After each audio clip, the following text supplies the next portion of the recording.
Hi guys, it's Sherry from Country Fried Homestead. I am going to make a sandwich spread today. It's the first time I've ever made it, so I'm gonna have my recipe. I will take a picture of this and put it at the end of this video, so that way you can see the entire recipe. So what I will be using is 12 green peppers that I will cut up, I will chop up in my chopper. And then I will use 6 green tomatoes that I also will chop up in my chopper. And 1.5 large onions chopped up, and then I will use about 1/4 cup of salt, and I'll sprinkle that on all my vegetables. I'll let them sit in my fridge overnight, and in the morning I will drain them. So that's my first part of my process, and that's what I'm getting ready to do. Now I've chopped them, I've pre-chopped them so they're ready to go into my food chopper. And I'm gonna start with my onions. And what I do with that is while I'm working with my onions, I will keep my tongue on the roof of my mouth as it's going through the food processor. So, and I'm just chopping these. I'm not making them extremely small. I'm not completely disintegrating them. I'm chopping them to where you can still see them because I like it a little bit thicker, so that's how I'm doing it. Okay, I'm gonna turn my chopper on and do my onions. Have my tongue at the roof of my mouth so I don't cry. So here we go.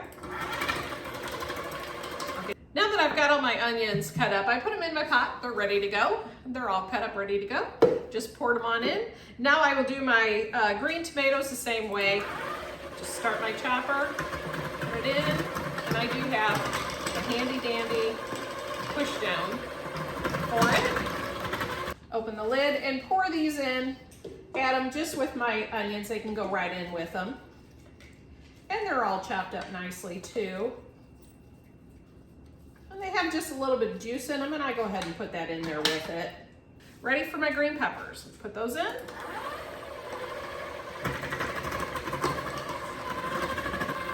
Alrighty guys, now that I got my green peppers done, I'll put them in here in my pot with the rest.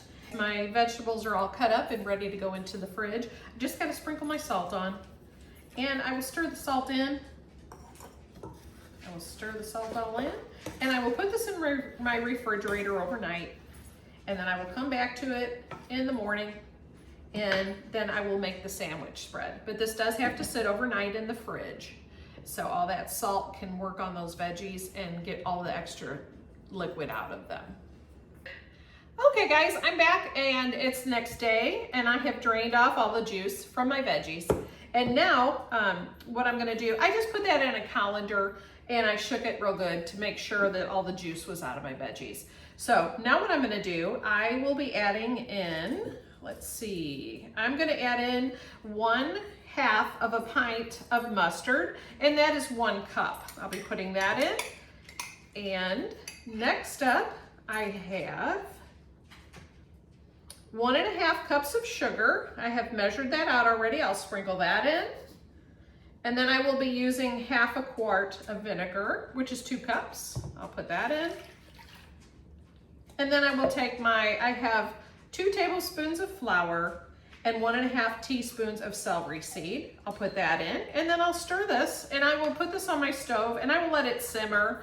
And I'm gonna let this simmer for quite a while. I want it to simmer for probably a good ½ hour. And what that'll do is that'll melt down all the vegetables, and then I'll be able to put my Miracle Whip in at the end. You definitely don't want to put that in right now. So I'm gonna go put this on the stove, let it get all nice and mixed in, and we'll see what happens. Okay guys, I've had this simmering for a little over ½ an hour now, and I feel strongly that this is just a little too thin. Even though I'm still gonna add in a ½ quart of Miracle Whip, I feel like there's no way that this is gonna be thick enough. Once it cools down, it will thicken somewhat, but not enough.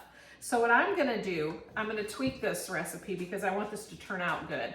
I'm gonna add an extra tablespoon of flour. And what I did was I pulled a scoop out from there. I let it sit for a little bit to cool down just a bit because I like to stir it in here.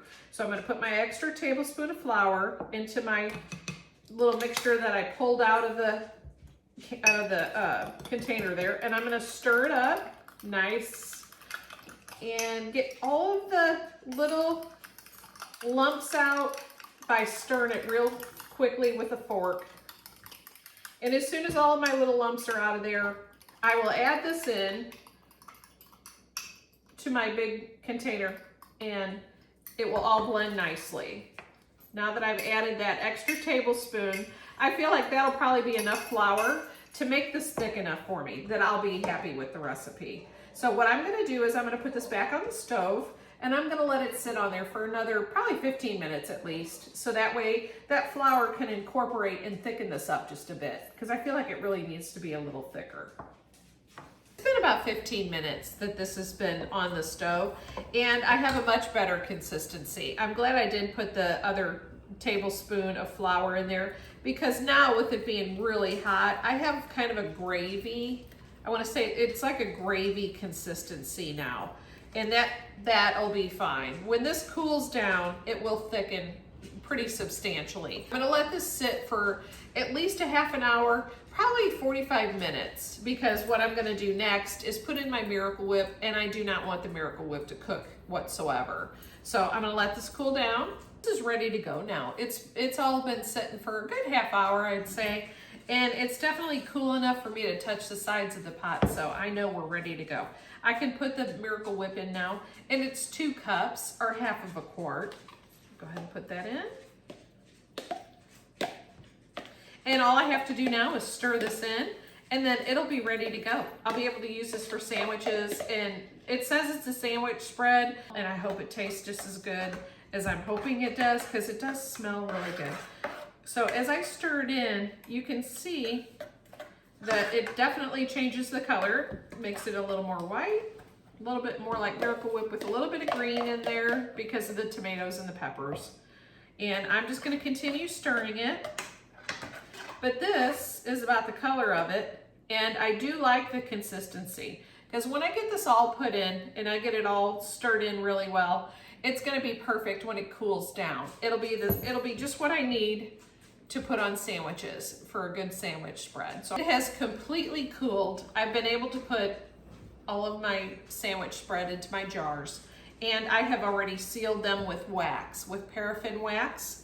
It's called Gulf Wax. You'll find it in the baking section in your grocery store. It will stay sealed for a good year, and it'll be just as fresh a year from now as it is right now.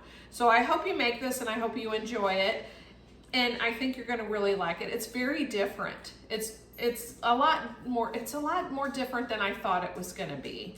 I was expecting more of that Thousand Island type dressing, and it's not like that. It's different, it's very good. So I hope you like it, I hope you make it, and I hope you enjoy it.